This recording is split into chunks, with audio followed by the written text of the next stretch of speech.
Sou uma ex-modelo e agora serva de Deus. Trabalhava em uma agência onde vendia a minha imagem. Eu trabalhava em outra empresa, mas essa era de roupas. Às vezes vestia algumas roupas para fazer propagandas para empresa de modas. Conheci um rapaz chamado Omar Narvaez, e com poucos meses de namoro a gente se casou. Ele era evangélico e queria que eu deixasse a minha profissão por ciúmes. O seu maior erro foi deixar de casar com uma serva de Deus e querer uma mulher ímpia que sou eu.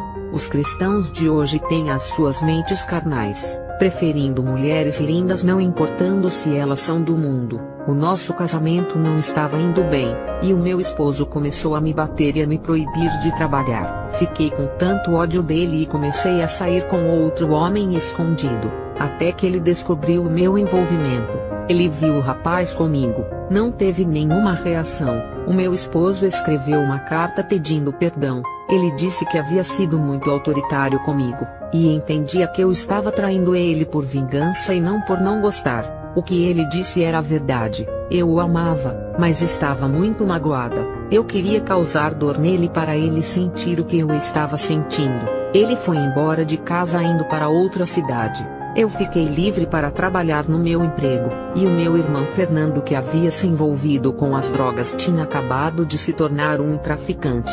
Eu queria ficar mais bonita, e gastei dinheiro com cirurgia estética. Coloquei silicone nas nádegas e 3 meses depois marquei para colocar nos meus seios. Fui para a mesa de cirurgia e naquele dia tive complicações. Perdi muito sangue e o meu coração estava com batimentos cardíacos muito fracos. Eu estava com as visões escurecendo, estava morrendo aos poucos e a minha visão espiritual estava se tornando real. Comecei a ver demônios parecendo urubus ao meu redor querendo levar a minha alma. Eu em meus pensamentos pedia misericórdia a Deus. Eu estava morrendo de medo e não queria que aqueles monstros feios levassem a minha alma. Eu fechei os meus olhos e não consegui mais abrir. Eu acordei no inferno. Fiquei apavorada ao ver a cena de terror nesse lugar. Eu vi um homem que estava com as costas cheias de tatuagens, e um demônio chicoteava as suas costas e os pedaços de carne começaram a cair ao chão. Depois o mesmo demônio com uma lâmina cortou as costas desse homem e tirou todas as suas peles tatuadas. Aonde tinha tatuagem em seu corpo, o demônio cortava a carne tatuada e deixava somente o esqueleto das costas. Esse homem foi castigado severamente por pintar o templo do Espírito Santo. Saí correndo apavorada e vi mulheres que colocaram silicones em seus corpos. Os silicones criaram vidas dentro dos seus corpos e explodiram iguais bexigas dentro dos corpos dessas mulheres. Outros silicones criaram pernas e saíram vivos de dentro daquelas mulheres. Esses silicones eram demônios parecendo uma gelatina viva que moravam dentro daquelas mulheres. E quando elas morreram e caíram no inferno, eles deixaram os corpos. Demônios do silicone moram dentro das pessoas que colocam isso em seus corpos. Você pode até morrer e ser enterrado com o seu corpo cheio de silicone, mas os demônios ficam instalados dentro da alma por causa do silicone, e só vão sair quando você estiver dentro do inferno. Para aquelas que se converteram a Jesus e têm silicone no corpo e foi liberta do mundo, o demônio do silicone saiu, mesmo que o material plástico fique dentro da pessoa. Eu tirei todos os silicones do meu corpo depois que voltei do inferno. Fiquei apavorada por saber que pertence aos demônios. Eu vi no inferno os demônios com materiais de silicones prontos para trazerem para a terra.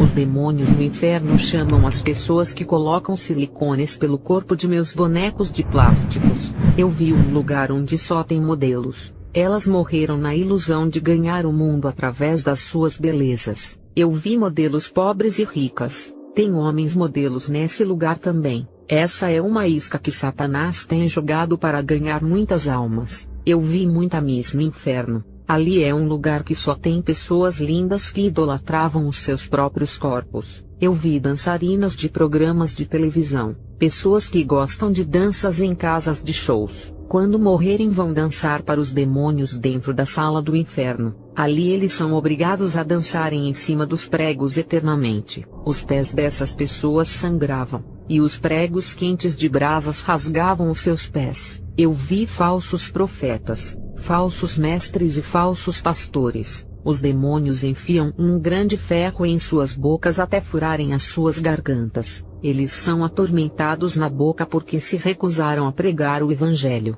não quiseram pregar a verdade, e usaram fábulas do Antigo Testamento pregando riquezas. Eu vi um rapaz que se desviou do caminho de Jesus por não conseguir uma esposa. Eu vi uma moça que estava firme no caminho de Jesus. Quando ela conheceu um rapaz ímpio e começou a namorar, o rapaz a tirou do caminho de Jesus e o demônio da morte se apossou dele. Esse rapaz tirou a vida dessa moça e ela se encontra no inferno. Eu vi um cristão que se desviou por não conseguir um emprego para trabalhar. Ele sofria muito no inferno.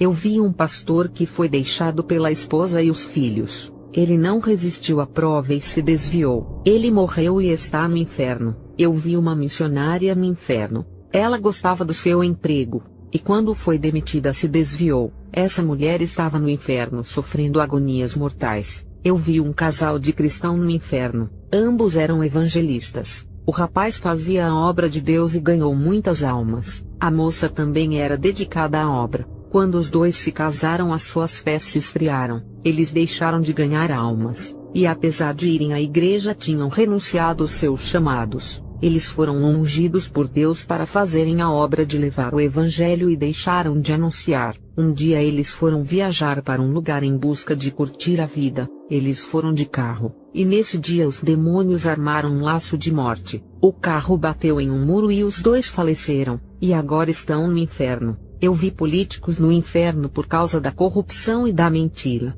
Eu vi cristãos políticos no inferno. O cristão não pode ser político. A única igreja que faz aliança com a política é a meretriz do Apocalipse. A meretriz é a falsa igreja que faz aliança com o governo da besta e aceita sua marca. A falsa igreja perseguirá os cristãos. Qualquer igreja que faz aliança com os governos dessa terra já não são mais noivas, e sim meretrizes. Eu vi calças jeans femininas e masculinas no inferno. Eu vi saias jeans no inferno. Esse pano foi feito na galeria do inferno, e o pano foi consagrado por um satanista para nunca sair de moda. Homens e mulheres de Deus, não usem esse pano. Eu vi várias modas jeans no inferno. Eu vi calças rasgadas, manchadas e com bordados no inferno. Eu vi calças esportes consagradas ao diabo. Eu vi tênis no inferno e uma fábrica dos demônios. Essa fábrica produzia tênis com as marcas da Nike, Olímpicos, Adidas e outras marcas. E na terra essas marcas fazem sucesso por serem consagradas a Satanás. Não usem tênis, usem sapato social. Eu vi como os bicos dos tênis se abriam, e a palmilha era uma língua que saía de dentro e dava para ver os dentes afiados de piranhas desses tênis. Eu vi muitas marcas de roupas que eu usava para fazer propagandas. Os desenhos estilistas dessas roupas são planejados no inferno. Os demônios usam essas roupas no inferno, e ainda zombam das modelos. Eu vi os demônios de passarelas que influenciam as modelos. Eu tive uma visão da terra com um grande desfile, onde os demônios desfilavam iguais às modelos. Os donos das empresas fazem pacto e recebem informação do inferno de como devem produzir as roupas, e o mediador dos pactos são os feiticeiros. Os desenhos estampados nas camisas também são figuras de demônios. A minha visão foi até a terra, e pude ver um demônio do homicídio possuindo o meu irmão Fernando. A sua personalidade ficou maligna. Eu vi o seu coração endurecendo e a sua alma escurecia. Ele pegava uma arma e assassinava essa pessoa. Eu sou Omar Narvaez, esposo de Belinda Martínez. Eu tinha ido embora para outra cidade e estava triste por não ser um bom marido. A minha rebeldia como um cristão custou um alto preço. Eu tive um sonho com um anjo de Deus que vinha até mim e tocava no meu corpo. E de repente o meu corpo se encheu de lepra. Depois desse sonho eu tive leucemia e fiquei internado no hospital. Eu estava sendo quebrado por ser um cristão de má índole e de coração duro. Me arrependi e fiz orações dentro do meu quarto onde estava internado. A minha família, quando soube que eu estava internado, me abandonou. Nem a minha esposa sabia da doença que eu tinha. Comecei a orar para ela me perdoar.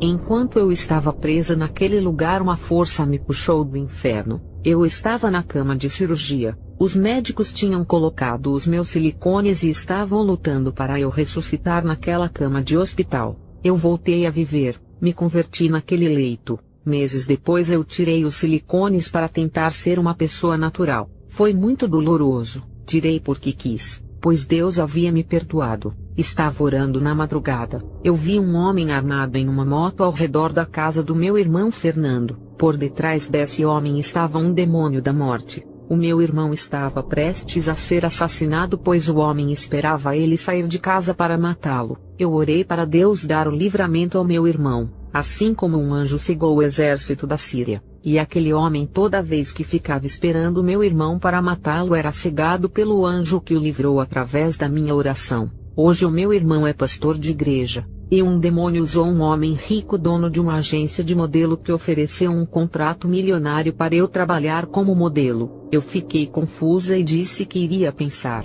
e que no dia seguinte lhe daria uma resposta concreta. Quando foi à noite, eu sonhei com muitas almas descendo ao inferno e pedindo socorro, e uma voz me disse: muitas almas estão morrendo e outras estão pedindo socorro. Se tu não fores para a missão, muitas irão se perder por sua causa. No dia seguinte eu disse para o empresário de modelos que não queria o emprego. Ele dobrou o dinheiro. Quando ele fez isso, Deus me permitiu enxergar o seu rosto, que estava deformado, parecendo um monstro. Eu rejeitei e fui para casa orar por ter vencido a tentação. E o Senhor falou comigo mandando o seu anjo, que apareceu em meu quarto e disse: 500 almas esperam nessa missão. Satanás sabe disso e tentou lhe parar. Ele é capaz de oferecer fortunas, poder e até reinos para impedir que uma pessoa faça a missão. Porque 500 almas para ele é muita coisa e não quer perder. O dinheiro para Satanás não tem valor algum. Na eternidade o dinheiro não vale nada. Somente no mundo físico e material. O que tem valor no mundo espiritual é tudo que é eterno e não é perecível. Uma alma é eterna, e para Satanás tem mais valor do que todo o dinheiro do mundo. Não há banco que compre uma alma. Eu tinha um salão de beleza. Eu pintava cabelos e unhas das mulheres e fazia depilações em mulheres e homens. Mas na igreja pregava que era pecado pintar as unhas e os cabelos, mas continuava trabalhando no meu salão, até que um dia o Espírito Santo me repreendeu dizendo: prega contra a vaidade, mas trabalha para o seu comércio do pecado. O que adianta pregar contra o pecado se tu financias a indústria da vaidade para vender os seus produtos em seu comércio? Eu fechei o salão de beleza. Eu queria me reconciliar com o meu esposo. Estava arrependida pelo pecado do adultério. Recebi uma notícia mentirosa de que ele tinha morrido de câncer no sangue. E quando eu estava pensando em me casar de novo, o anjo do Senhor veio até a mim na madrugada e disse que eu não era viúva, pois o meu marido estava vivo. Eu já tinha conhecido um cristão, mas fui obrigada a me afastar. Consegui encontrar o meu esposo e ele não estava doente. Ele foi curado da leucemia e estava fazendo a obra. Estava mudado. Já não era mais aquele homem bruto. Foi 1 ano e 3 meses que ele sofreu com esse câncer, sendo quebrado e remodelado em outro homem, sendo uma nova criatura. A gente se perdoou, nos reconciliamos e voltamos a morar juntos. O meu esposo abriu um ministério. Uma diaconisa estava seduzindo meu marido. Eu orei a Deus e ele me revelou que um demônio da sedução estava usando ela. Orei a Deus pedindo o livramento do meu casamento e essa diaconisa se desligou do nosso ministério e nunca mais a vimos. Quando eu tive essa revelação do inferno, nunca mais voltei a trabalhar naquela empresa de moda. Eu prefiro perder tudo nessa terra, até os privilégios de ser modelo e a garota propaganda, mas com a certeza de perder tudo aqui para ganhar tudo quando entrar na mansão celestial. Eu vejo pessoas que querem coisas na terra e sacrificam as suas vidas por coisas terrenas. Nada disso tem valor comparado com a graça de Deus e a salvação, a alegria de ter o nome escrito no livro da vida, e transbordar no rosto a unção de Deus em tudo na vida. Somos ricos por tudo isso. Quero dizer para as pessoas que colocam o dinheiro acima de tudo: eu ganhei muito dinheiro como modelo, e o meu alto salário não preenchia o meu vazio. A meretriz do Apocalipse está adornada com os adornos do mundo para seduzir. A meretriz usa vestidos sedutores e se embriaga com o vinho dos prazeres. Muitas mulheres da igreja usam os mesmos adornos desse mundo.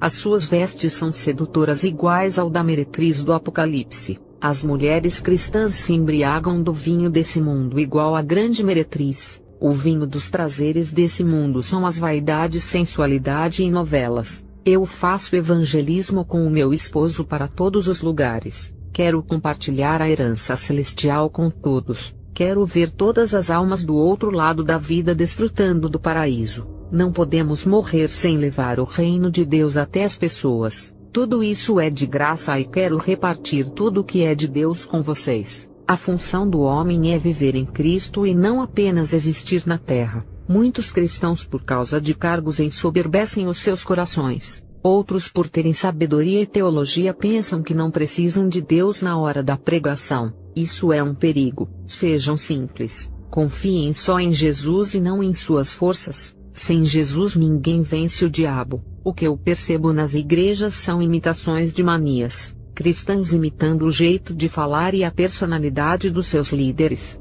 Ninguém imita a santidade sincera de um servo de Deus. Para Deus não existe comparação e nem competição. Você é você. Ele é ele. Ninguém é melhor do que ninguém por causa de cargos, méritos ou altos salários pagos pela igreja. Cristãos que roubam a cena e gostam de se aparecer no púlpito das igrejas. Outros, para causarem impressão, dão grandes quantidades de ofertas para chamarem a atenção. Igreja tem muitas manias que não agradam a Deus. Um obreiro chamado Armando, que dirigia uma das filiais do meu esposo, era humilde, ajudou muitos na função da obra. Ele orou a Deus e pediu um cargo de engenheiro civil. Ele trabalhava nessa empresa de construção, e com a faculdade de engenheiro civil ele queria trabalhar na área. Deus ouviu a sua oração e ele foi promovido na empresa. O problema é que ele abandonou a obra e parou de orar. O conforto do seu salário paralisou a sua vida espiritual.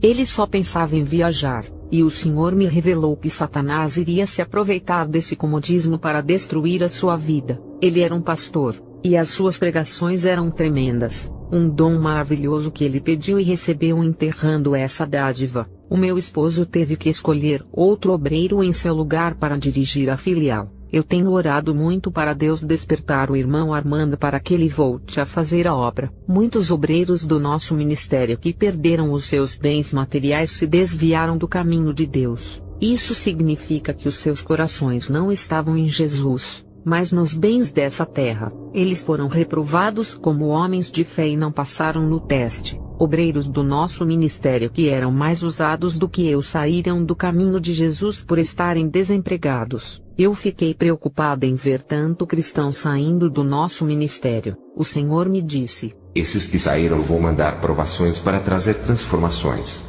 Depois de 3 meses dessa revelação, uma obreira voltou com o coração ferido. Ela, o seu esposo e os seus filhos eram uma bênção na igreja. Depois que ela nos deixou, o seu filho se viciou em drogas e morreu de overdose. O seu esposo deixou ela e foi embora para outra cidade. Outra obreira retornou para os caminhos de Deus por ser humilhada no mundo. Ela perdeu o seu emprego que havia conseguido nas consagrações. Ela foi despejada da casa que morava de aluguel e estava morando de favor. Essa mulher não tinha esposo e nem filhos, mas sofria humilhação dos outros. Um diácono do nosso ministério que havia se desviado, eu orei muito por ele, e várias vezes eu via um anjo fechando as covas para ele. Sonhei várias vezes com ele caminhando em uma entrada escura cheias de covas profundas. Um anjo com uma pá jogava a terra nessa cova, fechando elas para ele não cair. A minha oração prolongou a vida desse moço e deteve o monstro da morte que tanto queria levá-lo.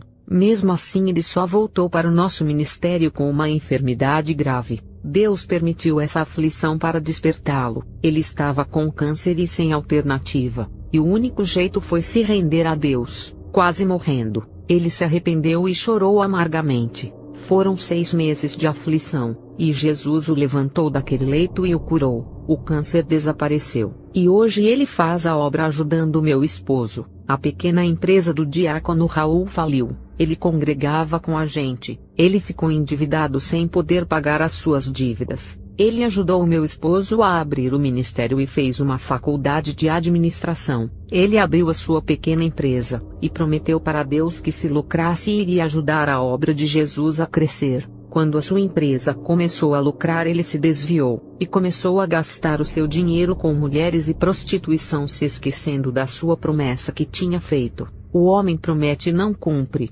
mas Deus cumpre o que promete porque ele vela da sua palavra para cumprir. Cuidado com aquilo que tem prometido para Deus, pois ele irá cobrar. Esse homem perdeu tudo e se lembrou de Deus. Ele chegou à nossa igreja falido e passando necessidades. Jesus falou para mim me revelando o que iria acontecer com os desviados, e as revelações se cumpriram todas de 3 meses em diante. Jesus disse: irei deixar Satanás tocar naquilo que é mais importante em suas vidas, aquilo que ocupa primeiro lugar em seus corações.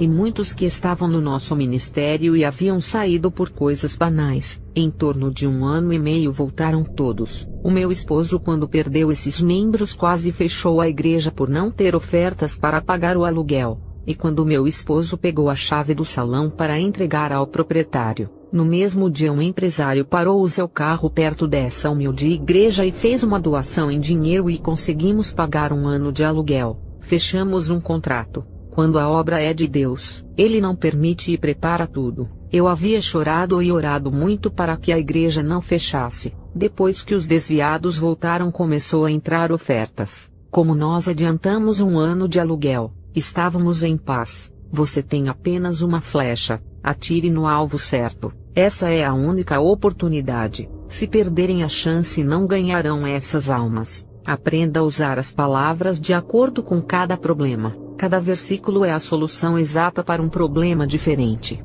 As pessoas são medicadas conforme aquilo que sentem. Cada palavra da Bíblia é um tratamento espiritual para cada doença da alma. A igreja tem que ser como um pai, e sustentar os filhos sem deixar faltar o alimento da palavra, ensinando eles a trabalharem na obra. A igreja também é uma mãe que dá carinho, amor, correção e não deixa faltar nada. A igreja é como uma ave que acolhe os filhotes debaixo das asas e ensina eles a caminhar, aconselhando sobre os perigos do mal. A igreja tem que passar confiança, convicção e certeza da veracidade da doutrina bíblica. A igreja tem que satisfazer a todos que ouvem os seus ensinamentos. As pessoas de hoje preferem congregar em igrejas antigas e famosas. Quanto mais conhecida for a igreja, mais escolhidas são. Nomes de igreja não significam nada. Tamanhos dos templos e a quantidade de membros não são importantes. Igrejas antigas que são famosas pelas suas histórias, mas hoje elas estão mortas. Não menospreze as igrejas que não são conhecidas. Não substitua uma pequena igreja com poucos membros. Eles podem viver um evangelho sério,